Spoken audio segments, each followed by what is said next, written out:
board right now. We're going live right now on all platforms: TikTok, Facebook, Instagram, LinkedIn, pretty much, and YouTube. All the platforms we're going live on. And today's live, we're going to talk about traveling and gaining weight. So that's why the title is "You Gain Weight While Traveling." It happens to a lot of people. People want to go on vacation, they stop working out, they start taking a break from everything that they're doing. They want to relax, enjoy their day offs, and then enjoy the foods that they want to eat. And then they end up coming back from that vacation and notice that they gain so much body fat. Okay. I'm going to talk a little bit about that. Y'all can definitely chime in with some Q&A as well when it comes down to everything, since we are live on every platform. But right now, and the reason I want to talk about this is because a lot of people has been traveling. Right now is September 17th. Time right now, a lot of people are traveling, and we're getting closer to the traveling holidays, which the first one will be Thanksgiving, and then we're going to go into Christmas and New Year's. It is September, but we're only a few months shy when it comes down to that. Okay. And I'm traveling myself. I'm going to be heading out to Hawaii by Friday. I'm going to start heading out there, but I have been traveling as well. I just came back from Denver, Colorado, doing this gala at Loving Arms Sanctuary, which was pretty cool. I had a really good time. Saw a lot of the donors that help keep that animal sanctuary up and running, and just being able to communicate and talk to so many people out there working with Animal Heroes. And if you don't know about Animal Heroes is a nonprofit organization that I actually work with, and I actually play a character called Freedom. So I could actually show y'all the book. So when it comes down to Animal Heroes, we go into schools and also some universities, and we share stories about pretty much like loving animals, just taking care of animals, saving them. I always like to compare it to Captain Planet. You know what I'm saying? It's almost like Captain Planet, but more towards animal welfare. You know what I'm saying? And the cool thing about Animal Heroes as well is that when we share these stories, we just want people to see animals from a different perspective, because all kids love animals. And we just share a lot of those stories to help them out. All right. So they can start caring a little bit more. And we do share recipes, we share stories, and we also highlight other kids that also, has done things for animals. I mean, I've met some of these kids, and it's amazing. Like, they were able to change laws in certain cities and states, protecting certain type of wildlife like bears, and sharing, like, whole bunch of crazy stuff. But with that said, I wanted to share about traveling overall. Someone said, "Have you seen Inside the Forest?" The star of the show, Adam Woodland, promoted one meal a day, but he looks really weak and feeble now. No, I never seen it. Never seen the show. Don't know who Adam Woodland is. So I don't have any thoughts on it. So can't really talk about it. But with that said, let's get into it. Okay. So when it comes to traveling, what a lot of people usually do is, like I said before, they go ahead and travel, they take a vacation, right? And when they take that vacation, they take a vacation from a lot of things. Even people that work with like personal trainers. I've been in the personal training industry for over 15 years, and I've seen it so many times. People would take a day off or go on vacation, and they stop everything. And then what do? They start increasing their enjoyment with everything else, right? And when I say everything else, I mean, like, they increase their junk food consumption. They eat out every single meal. They don't work out. They stay more sedentary, and thus indulge. Some people take a week off, 2 weeks, a month, and then when they come back, they're overweight, they're tired, they're all upset about all the damage they've done, and then they're talking to the trainers, or they want to go, or they're looking for the next new fad diet that can help them be able to lose the weight. And what usually happens at the end of the day is when people do these type of habits, it turns into a yo-yo diet, which means that there's no means to an end of the weight gain and the weight loss. It's just a yo-yo. It keeps, they lose weight, they gain weight, they lose weight, they gain weight, and eventually the individual just get tired. They get frustrated. They feel that they start making excuses, talking about it's only genetics, nothing works. Like every time I do this, every time I do that. Because if it's just vacation, imagine what other things when it comes to the weight gain, or every time they give up on a diet goal or a weight loss goal or eating healthy. It starts moving from vacation to stress at work, to stress with family and kids, to every time something happens in life. I've seen it so many times where the individual starts becoming more of a victim mentality, and they create that victim mentality and feel like this is just how it's going to be, right? Now, the good thing is that I would say is that we do have medications that has came out, like Ozempic and GLP-1 drugs and stuff like that, to help people lose the body fat faster, help people get more motivated. But the reality is this: you could take medications to help you get motivated. And I'm not someone who's against taking medications, but I do feel that if you're going to take it, use it as something to boost you up, use it to help you get on the right path, but make sure you fix the lifestyle habits. And this is something that I teach a lot of my students that's in my program at Body HD Fitness. I teach them lifestyle habits. It's not just about helping them lose the body fat, getting them a six pack, building muscle. I mean, obviously, that's pretty much almost everybody's goal when they're joining any type of workout program. They want to build muscle. They want to lose body fat. I mean, that's pretty much it, right? Or they want to eat healthier. But people don't really focus more on the lifestyle habits, okay? And this is what I really help a lot of my students with. Now, when it comes to the habits, I always say, number one, your why has to be the most important thing. And the why is very important, because if you don't have a strong why, you're always going to give up on your goals. Because it's like with anything else in life. It's like if you're trying to get a job, your why of not getting a job or trying to get that job is really going to determine, what I'm saying? It's going to determine how bad you want it. Because if you're not trying to look for a job, would you work? But your why is strong enough to look for work. Why? Because you need money, you need to pay bills. If not, you're going to be sleeping in the streets, right? There's consequences. But when it comes to health, it's very difficult for most people, just because you don't feel the effect immediately. It takes time. And when time takes its toll, and when it's really playing a stronger effect, that's when people want to act. And the problem with that is that when it comes to fitness, it's more of, it's something where if you wait too long, it's going to be a lot harder to change around. Okay. So that's why I always say preventive medicine is the best medicine.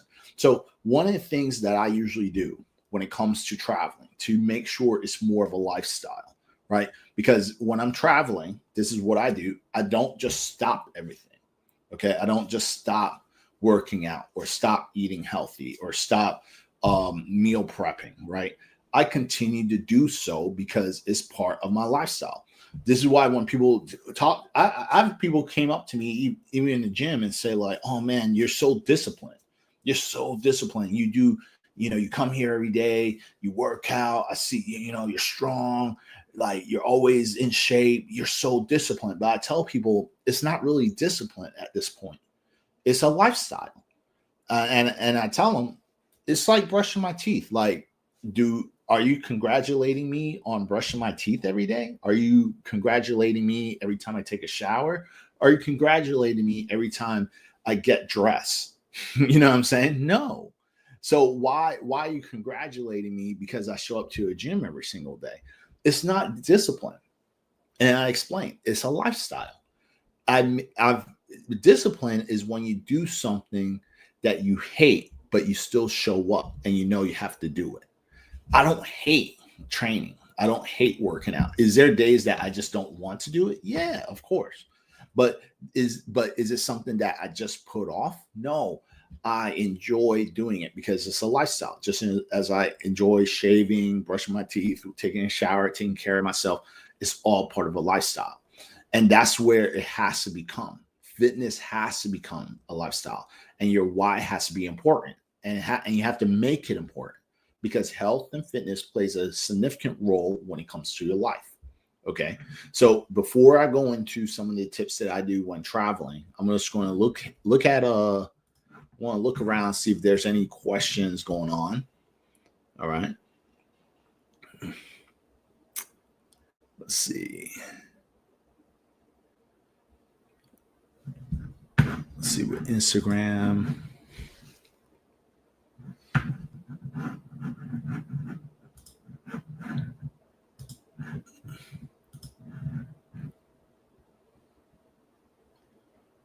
All right, cool. So with that said, one of the things that I do when it comes to traveling is protein first. Okay. I don't care if you're on a plant-based diet, if you're on an animal-based diet, Mediterranean, South Beach, it doesn't matter what diet you're on. You want to make sure you're getting the proper amount of protein in your diet. Protein plays such a significant role because it's going to help you build muscle. It's going to help when you have more muscle, you're able to burn more calories at rest. Okay. Also, protein is more satiated.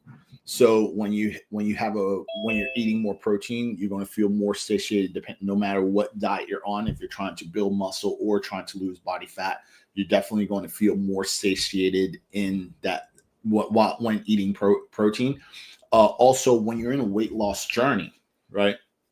Protein plays such a significant role because protein has something called amino acids. Okay. So amino acids are literally the building blocks of building muscle. So the more amino acids you have in your body and you're trying to lose body fat, you want to be able to prevent muscle loss, because when you're trying to lose body fat or weight loss, right, you don't want to just lose any type of weight. You want to lose the fat, not your muscles. Okay. So you want to make sure you're getting a proper amount of protein and getting all those amino acids to prevent the muscle to be broken down. Okay. So protein plays the biggest role. So one of the things that I usually do, because I'm on a 100% plant-based diet, what I do is I pack protein powders with me. I usually carry about 60 grams of protein powder, like depending on how many days I'm leaving. So even with Colorado, I did about two Ziploc bags of protein powder, which equaled up to 120 grams of protein altogether. Okay. So for this trip to Hawaii, I'm going to be out for 10 days, right? So for this trip, I'm going to pack about 60 grams, a Ziploc bag for each day. All right. So pretty much that's about what? Is it about 6,000? No, not 6,000. It's going to be 600 grams of protein I'm going to be traveling with me. And some people made fun of me, because I made vlogs on my I made travel vlogs of like the supplements I carry. And when they see like the protein powders, it looks like I'm smuggling drugs. Okay. Because I have it flat. They're flattened out. They're all measured out and everything. And here's the thing. It's TSA safe. Okay. It's TSA safe. So sometimes you might get, and I'm going to be honest with you, if you do this with the protein powders, sometimes, it doesn't happen all the time, but sometimes what can happen, they could pull you over. It doesn't matter if you have the generic pass or TSA pre-check or clear. I have TSA pre-check and clear.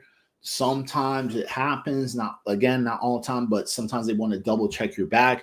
And the only reason is because the protein powders, depending on which one you get, has iron in it. And the iron, like it comes off those readers when they're scanning your stuff.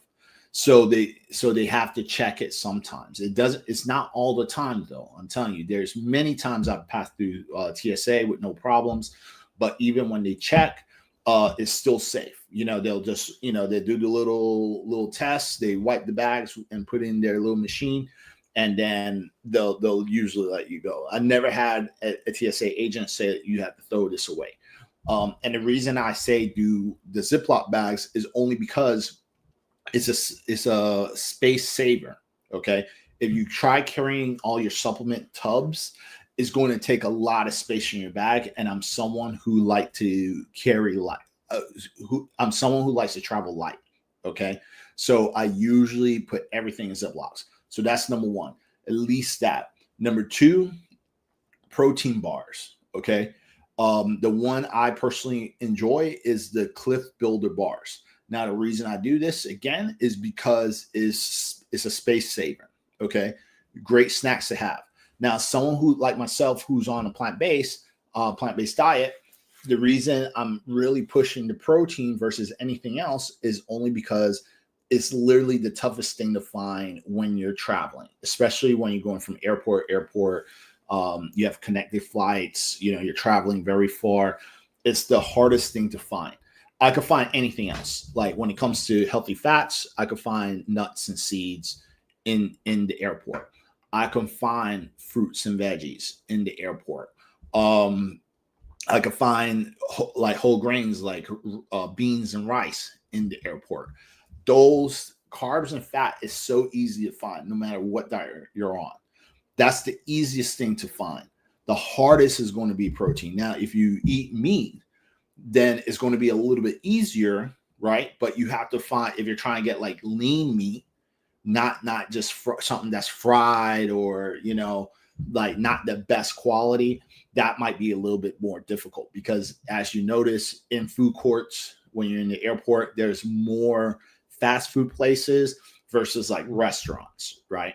And depending on how much time you might have will determine on how you can get that high quality meat that's more lean versus just like some low quality that's just protein and high in fat. Okay. So that's why I would say, like, doesn't matter what diet you're on, always think you should carry some protein powder, carry some protein bars. Okay. And then after that, I'll carry my supplements. Okay. So I have all my supplements, like you can see some of it already behind me, like the pre-workout, BCAAs, like anything that's powdered, like BCAAs, pre-workout, creatine, glutamine, citrulline. That's usually my powders. I put all that in Ziploc bags, but I already make a mix because for me, in particularly, when I have my pre-workout, I incorporate all those things I just mentioned, like the BCAAs, the creatine, pre-workout, glutamine, and citrulline. So that's usually my pre-workout drink. So I'll put all that in Ziploc bags individually for each day. So if I'm traveling for 10 days, I usually would carry about, probably like 6 to 8 of those bags because I know I'm not going to work out every single day. I'm going to take some breaks, just like I take a break when I'm home. So I'm going to count rest days within those travel days. So, and then probably carry somewhere around 6 to 8 or, and that's it. More likely 6 since it's a 10-day trip, more likely 6. So I'm going to carry that many with me. 10 protein Ziploc bags, powder Ziploc bags, 6 pre-workout drinks. Okay. Throw that in powder. Now that one looks more like drugs, because when you have like the creatine, glutamine, and citrulline, it's all white, right?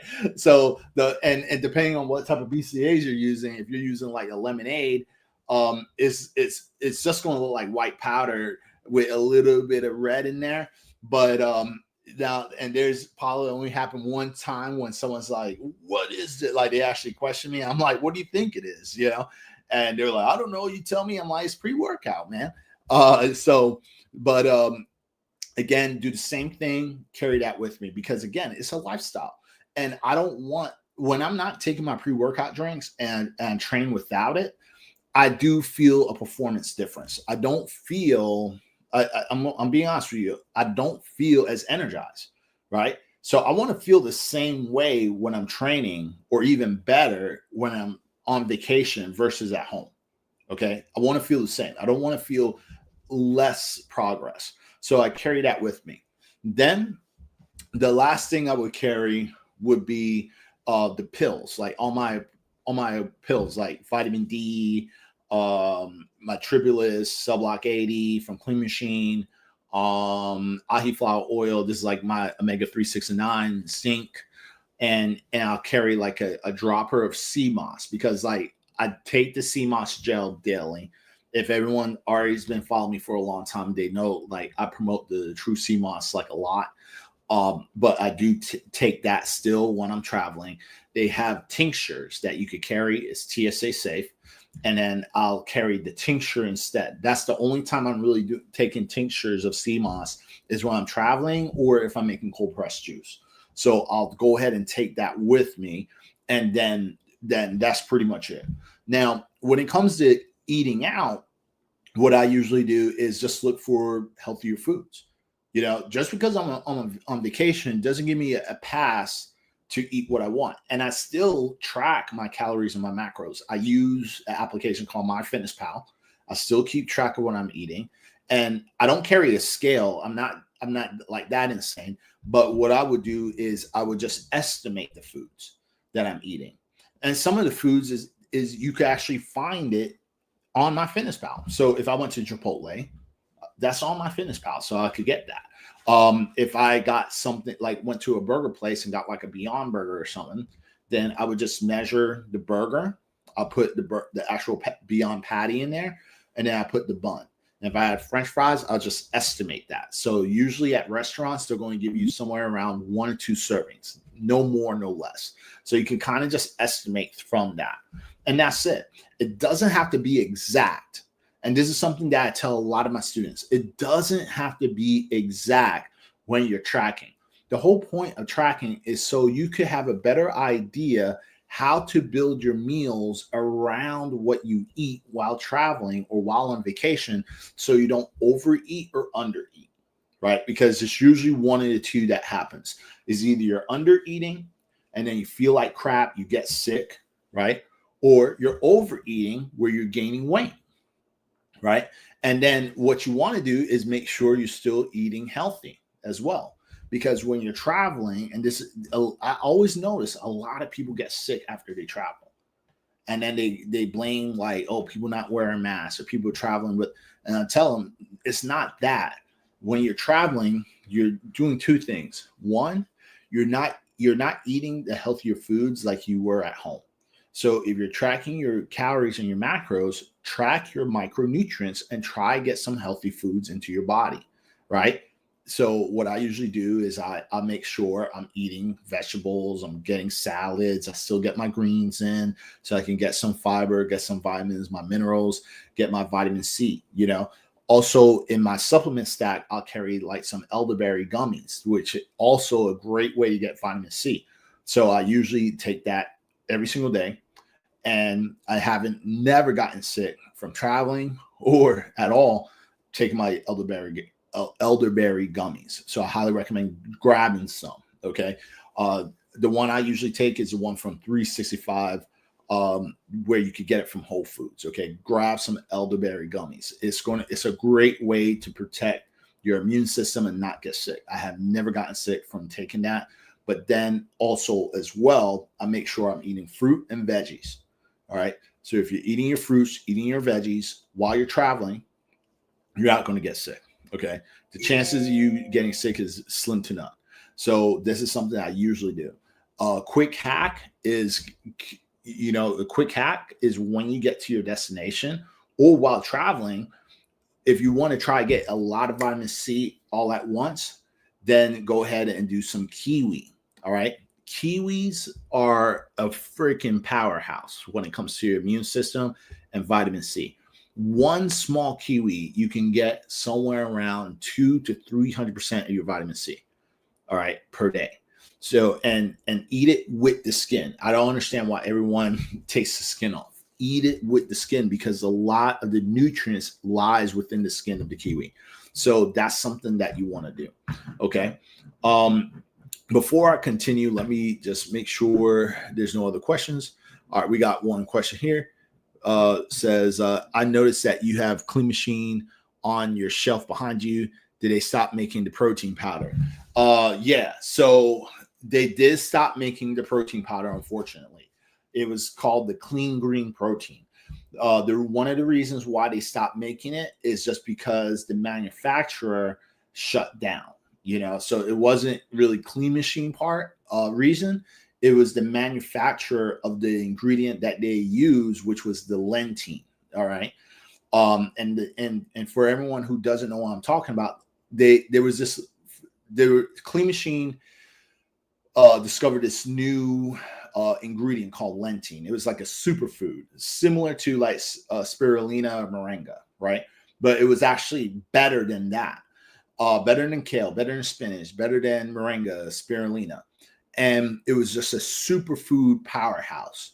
And the cool thing about this lentine was that it was environmental friendly. They use a water farm to grow it. The lentine could sprout within like 24 to 48 hours. So it's very easy to grow it. And it's actually duckweed. That's what it is. It's like weed that grows on the surface of a lake that ducks eat, like the duck, like an animal. And this is something that when it came to like humans, we would just destroy it because we looked at it as weeds, right? But one time they put it underneath the microscope. Long story short, found out how nutrient dense it was. It really never popped off enough where it went market wide. Clean Machine was actually the first one that actually put it into market. But what happened was, again, the company that actually was creating it, the manufacturer, went bankrupt. All right. So that's what happened. And then it just never got popular and never popped off. And that was it. But Clean Machine will be creating a new protein. They're using some type of mushroom. And I know it's going to be like some type of mushroom type protein. I think it's called Mayo something. I can't remember right now, but I just remember it's a mushroom, and it's made out of mushrooms, and it's supposed to be like it's supposed to be better than whey, like the amino acid profile, the absorption rate, supposed to be a lot better than whey. For the last time I heard about this, it was supposed to come out sometime near the end of the year or next year. Okay. So just wait for that. It's going to be a lot better than the lentine for sure, because they're coming out with the flavor one. And then I think the next flavor is going to come out. They're coming out as like a chocolate. And I've tried the tested ones, and it's great. Because the only problem with the lentine, the clean green protein, was the only feedback we got is either people really liked it or people hated it. And the people that hated it, it was just because it was like a super green type protein. So it's like spirulina, moringa. Like, some people don't like that earthy taste, even though it's really healthy. And the people that really enjoy things that's like super healthy, like I enjoyed it. It didn't bother me because I knew how healthy it was. But it was one of those things where it's like, if you never had like spirulina or moringa and stuff like that, and drank that, like had super greens in your foods, in your protein powder drink or in smoothies, you weren't going to be a fan of it. And I guess like just making it into a protein, it wasn't popular. It wasn't popular, So that's to my knowledge. Okay, so hopefully that answered your question. Let's see if we have any other questions going on. Let's see. Nah. All right, cool. So let's get back to it. So when it comes down to the traveling, right? That's something that I usually do. And then I just track. Okay. And I'll always tell a lot of my students, like, you don't have to be exact when it comes to keeping track of your calories, keeping track of your macros. You don't have to be super exact. You just want to make sure you know what you're doing. Okay. And just eat around that. So for example, if I'm traveling and stuff, like, would I have a burger? Would I have like pizza, things like that? Yeah, I would have that.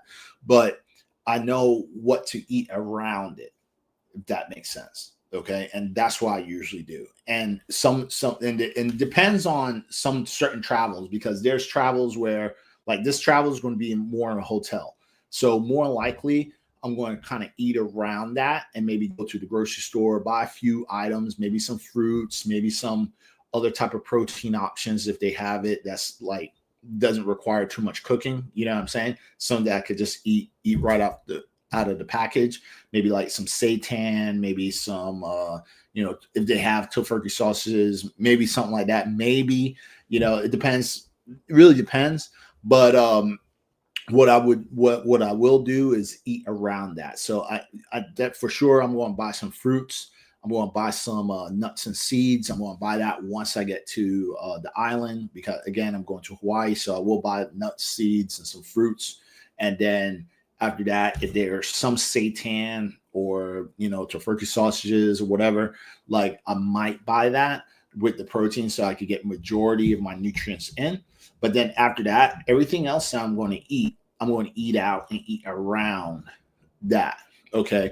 So because that's the main thing I focus on. Hopefully that makes sense. You know what I'm saying? Because when it comes to a lot of my students, I teach them how to count macros, how to measure out their foods, how to understand nutrient density of the foods that they're eating. So when I explain this to them, it makes better sense. You know what I'm saying?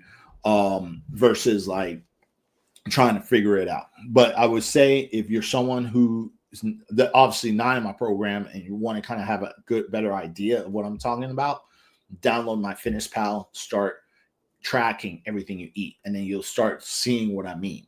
You start seeing about like how much nutrients are you getting per day? What is your target calories per day? What is your goals? How much protein, how much carbs, how much fat are you eating? Is it balanced? And once you notice that if your meals are not balanced, then maybe you want to try to make it balanced. Okay. I have a question. It says going to the grocery store on vacation is so underrated. Bananas, no butter, popcorn, seitan, hot dogs, etc. Exactly. Yeah. People really like people feel like when they go on vacation, right? The grocery stores kind of like just disappear. You know what I mean? And it doesn't matter where you are. Like you could be in Brazil, you could be in Spain, China. It's like the grocery stores kind of just disappear in people's minds and they feel that they have to eat out for every single meal. And again, this is where people not eating with balance, they're not getting the proper nutrients, because they'll have breakfast, they'll get their continental breakfast, have the cereal or the eggs and sausages or whatever crap they're serving, right? And then they'll have lunch, maybe get like some junk food, couple beers and drinks, and then eat dinner. And then it could be more drinks with another meal. Some people don't even get to the dinner because they're still full from the lunch, So yeah, again, like I always go to the grocery store and pick up some snacks, pick up some things that I can carry while traveling, because I know like they're not going to serve this at certain restaurants. Like what restaurant is going to serve like a big, good hearty salad? Like you really have to look hard sometimes, especially if you're not familiar with the area. Or, make sure or go to a restaurant where the meals are more balanced, where you're getting a good amount of protein, good amount of carbs, good amount of fats, like a real macro friendly meal. You're not going to find this in most restaurants, especially if you're not familiar of the area. Okay. So that's something that's going to be tough.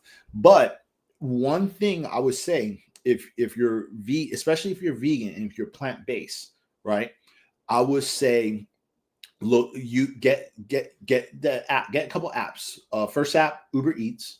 Second app is Happy Cow. Okay. Because if you're on a plant-based diet or you are vegan, these apps will show you what plant-based and vegan-friendly restaurants are around your area. Uber Eats and Happy Cow is your friend. The only thing I would say about Happy Cow is just make sure that you have to double check with Happy Cow, because they lack of updating their stuff, right? So it's always my second go-to app. I use both. And if I see a restaurant, then I'll put it into Google Maps, not Apple. Don't use Apple Maps. Put it in Google Maps. I'm telling you, use Google Maps. Make sure it's open still. Because there's times in the past, every time I went to a different country, right? Especially different countries like Brazil, Colombia, Mexico. There was a restaurant that showed up on Happy Cow. I didn't double check it until I got there. It was closed. It shut down a long time ago. Okay. But Happy Cow will show you some restaurants that's vegan friendly. The thing with Uber Eats, it's sometimes it will show you, but sometimes it won't. If you put in like vegan or vegetarian, it show you those restaurants, but it won't go as specific to vegan friendly. That's what I've noticed with Uber Eats. So that's why you want to use both of those apps when you're traveling. So that's another like travel hack, especially if you're trying to look for healthier foods. What else? What else can I say? Trying to think any other tips that I can give y'all when it comes to traveling. I would say definitely carry some workout clothes. You know that you know, when it comes to working out, you want to continue to work out, continue to you know, find gyms in your area. A simple Google search can help you do that. Or when you're booking for your hotel, make sure there's a good gym in the hotel.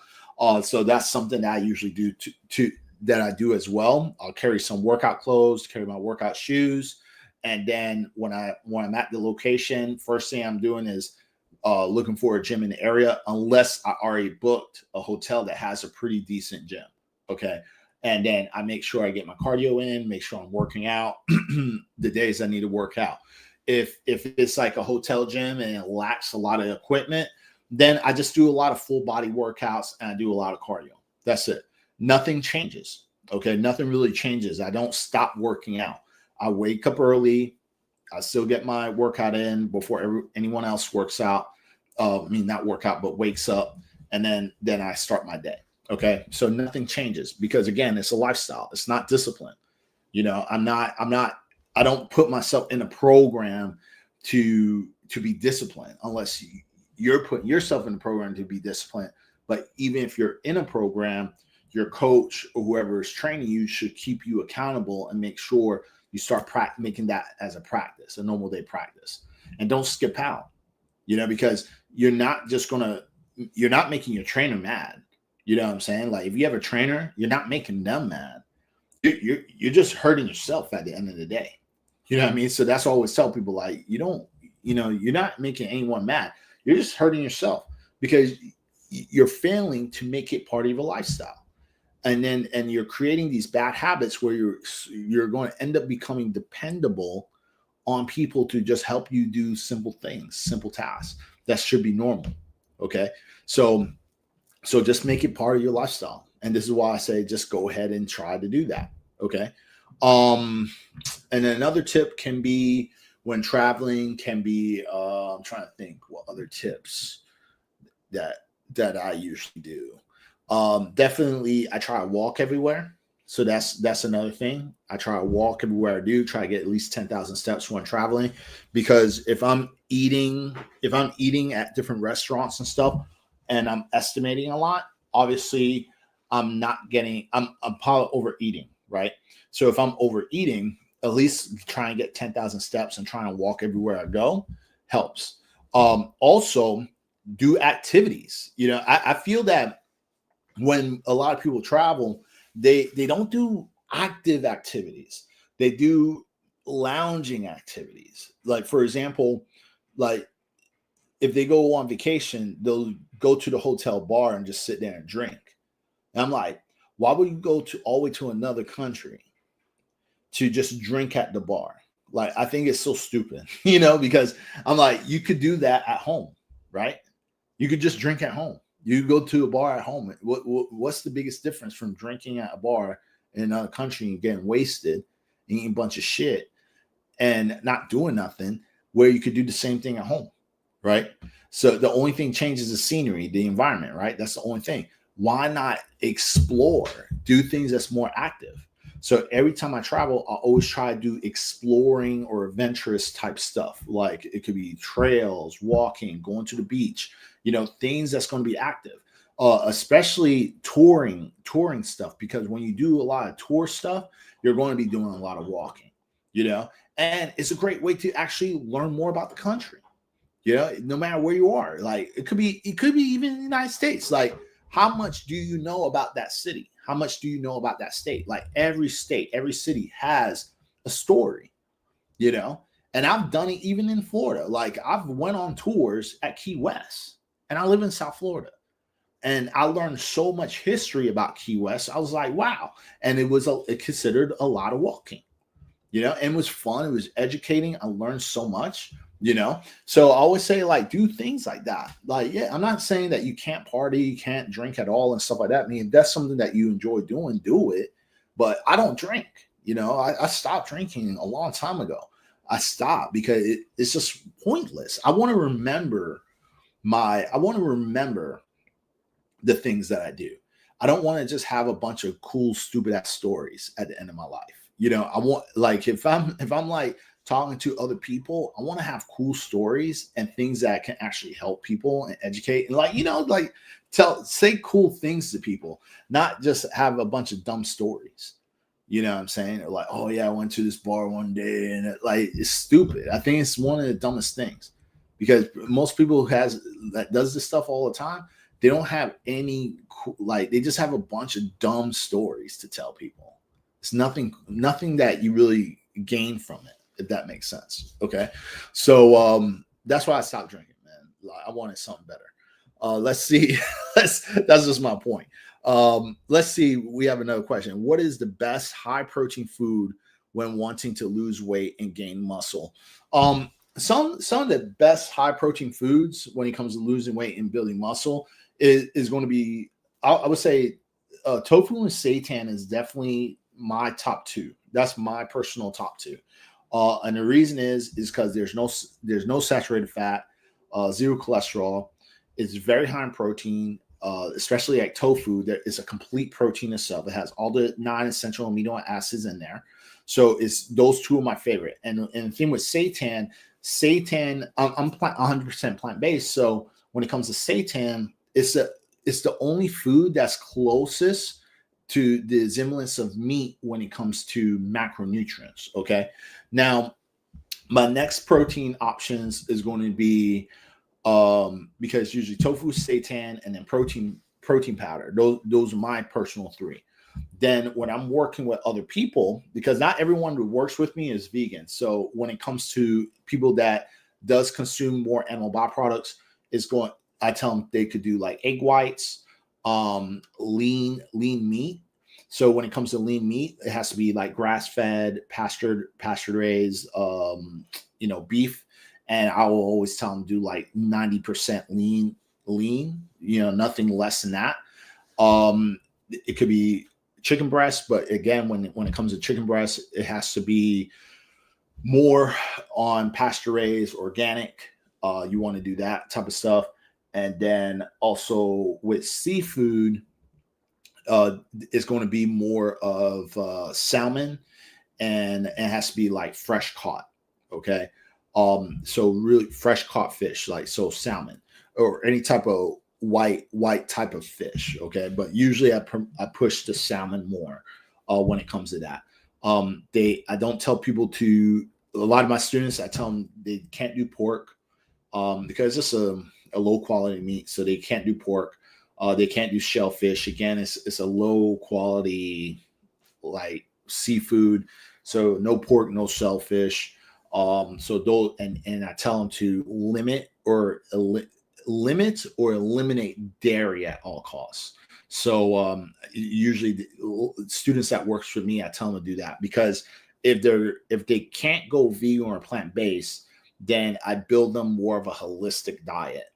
And doing the holistic approach, and the way I do it, some vegans don't like when I talk about this, because they're like, you're not really vegan, and you talk about animals and people consume animals. But what most radical vegans don't understand is this, that I never went vegan cold turkey. Like, I didn't see a slaughterhouse video and then went vegan cold turkey because of animals. Like, that wasn't the case for me.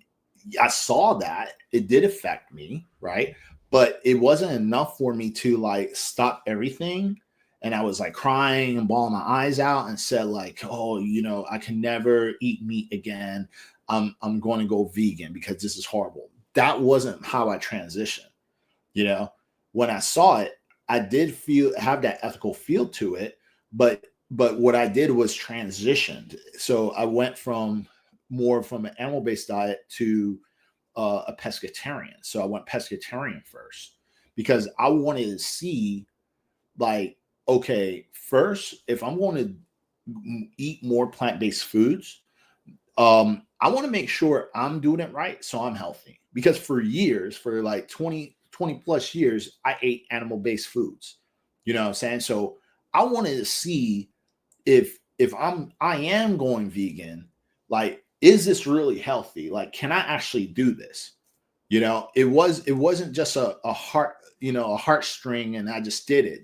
Because that's one of the reasons why some people who's vegan are unhealthy. Some of them are either overweight or some of them are just unhealthy because it was more such an ethical pull for them that they care more about the animals than themselves. And I'm like, that's silly, because this is why there's some ex-vegans, because they do things more for others than themselves. That wasn't my take. My take was like, I need to make sure this shit works for me. Right. So when I went plant-based, then I went pescatarian first, noticed that it was working. I felt good. I was learning about the foods I was eating more vegetables, more plant-based foods, incorporating more plant-based foods into my diet. And I saw the results, like better mental clarity, skin was clearing up. I was dropping body weight, like a whole bunch of cool stuff. My strength was continuing to stay up, all that stuff. And then when I noticed that, then I knew that I could go vegan. So that's when I went 100% plant-based.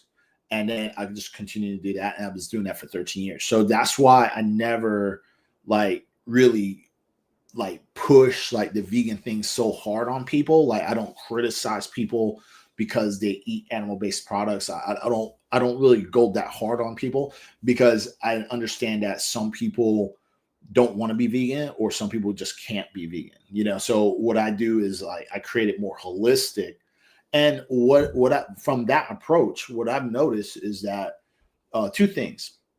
Number one, people understand, they have more knowledge when it comes to consuming more plant-based foods, and they realize how healthy it is. And they start eliminating or reducing the animal intake overall. So if you're like just vegan, radical vegan, like, that should be a win. You know what I'm saying? Like, that should be a good thing. You can't just criticize people all the time. And then number two, they actually go plant-based or they go vegan. So because they saw, it's like they went through the same thing I went through. They just saw and felt the difference. And when they saw and felt the difference, they're like, I don't really need to eat meat. Like, I'm eating, majority of my foods are coming from a plant-based source. Do I really need it? Do I really need to eat meat? And then they just give it up, and just because they feel and see the difference. And it's more than just feeling and seeing. A lot of people that comes to me, we get their blood work done. So when we're comparing the blood work from when they began with my program, and then when they have big changes, after the first, at least minimum after the first 16 weeks working with me, and they see there's such a great change, then they just start reducing everything. You know what I'm saying? So that's my approach. So that's why I really ignore a lot of the radical vegans. Like, I know where they're coming from. I understand where they're coming from, but I really just ignore the hate and all that radical shit that goes with that. And I just do my approach.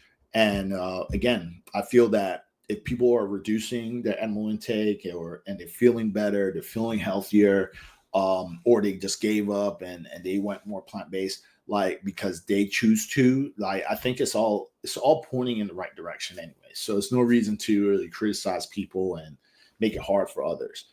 So I could take the heat, I could take the criticism. It's not a problem. But I don't just pushing on other people's throat like that. But hopefully that answered your question. I know I kind of sidetrack off of that, but that's usually the best, highest proteins you can do. All right. Well, with that said, I'm going to go ahead and start signing off. I'm just going to see if there's any other questions that I can answer. Let's see. Let's just make sure. That's pretty much it. Oh man, we have a bunch of questions. All right. Pressure Hamilton says, "What do you think the future for vegan fitness industry is?" I mean, the future. I feel I have to go pretty soon, but I'll answer it pretty shortly. The future, I think, when it comes to vegan fitness, is that more. I feel that more people will go plant based for sure. And this is just my opinion because I know, like with this whole carnivore stuff, I don't think it's going to last that long. I think right now it's a fad, and just like any fad diet, they lose this momentum.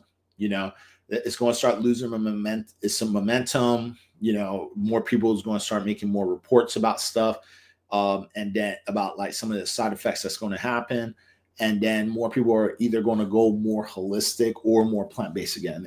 It's just like in the fitness industry in general, everything has its ups and downs, right? Everything has its fads. So there was a time when vegan was popular. There was a time that keto was popular. There was a time intermittent fasting was popular. And if I've been in the fitness industry for a very long time, there's always some new diet. So when it comes to vegan fitness, I do feel more people will go more holistic because you had that extreme vegan, now extreme meat. So the next thing that's going to show up is going to be that holistic approach because people want balance, you know. So I do feel that's what's going to happen. And also I feel that, and this is only if states starts to loosen up on some of the rules with the cell-based meat. Now, if the cell-based meat comes into play, that's going to be a whole new diet for the vegan fitness industry because technically, and it's going to lean more on the side of like plant-based vegans, except radicals, right? The radical vegans are not going to like it, but when it comes to people who's more in the fitness industry, we're going to take it upon ourselves and push it where cell base, it would be more like, hey, you could still be like, it's going to be like the newest thing where you could say like, hey, you can be vegan and still eat meat. Like I could see that being the future, and then people pushing like cell-based meat and trying to get people to lose weight on that. So I definitely, that's what I see where if it comes to vegan fitness specifically is like cell-based. You know, if cell-based becomes like the norm, you know, but I do feel in the fitness industry in general, holistic is going to come back. I feel holistic is going to come back pretty soon. So that's my take. Let's see. I love that, helping people transition versus shaming or bullying them. I want to transition and do eat vegan dishes, but struggle with sugar, etc. No doubt. I totally understand that. Yeah, if you need some help, just hit me up. You can hit me up here once I log off, or just go on my Instagram or TikTok, DM me. I could definitely hit you up, or you could go on my website at bodyhdfitness.com. You can set up an appointment if you just wanted to talk to me directly, and I could definitely help you transition and show you ways to do that. But what I can do right now is I do have this book called Fuel and Flex. So I could put that into the chat. And anyone that wants this book, go ahead and comment down below Flex, and I'll send you that ebook that I'm sending to Bougie Chick 717. All right. Let's see. What's your daily routine like? My daily routine, I'll just even talk about today. So what I did was a zone 2 cardio on my bike. So I have a bike right here. As you can see, it's a road bike. Did only an hour around my block, going around the block for an hour in the zone 2, just because I did legs yesterday. So I keep it light the day after because my legs are shot. So zone 2. And then I went to the gym and did like a bodybuilding exercise. So I did back and buys, you know. So that's usually my daily routine when it comes to working out. And I usually do all this fasted. And Then I break my fast after my workout. So that's usually my routine. If it's not a zone 2 cardio and I'm doing something different, then like if I'm just doing like a more of an endurance ride where I'm hitting all the zones, like I'm doing endurance and speed. I'm hitting all the zones, zone 3 to zone 5. Like I don't care. Just trying to get there as fast. I'm trying to do like 30, 40 miles as fast as I can. Then if I do that, I'll still hit the gym, but it can't be a leg day. I can't do that and a leg day. But if it's like that and an arm day or that or a chest day, I would break my fast with some dates. You know, I'll have like a couple of pieces of dates, and then I'll go ahead and lift. You know what I'm saying? And then here's the last one. I actually have to use the bathroom. I have to take a piss. Well, like I'm really trying to hold it right now. But like says, hey Corinne, your recipes are so amazing on YouTube for me because I can meal prep and your natural fruit juices are amazing. Thank you. Hey, no doubt. That's why I make them. And I'm going to come out with some more recipes pretty soon. But thank you. Hopefully, I'm glad that you appreciate that. And also have a cookbook called Macro Mastery. So has over 70 plus recipes in there that you can check out. And you can get that on my website at bodyhdfitness.com. But with that said, I really got to go. I have to do a whole bunch of stuff, but I'll talk to y'all soon. Peace.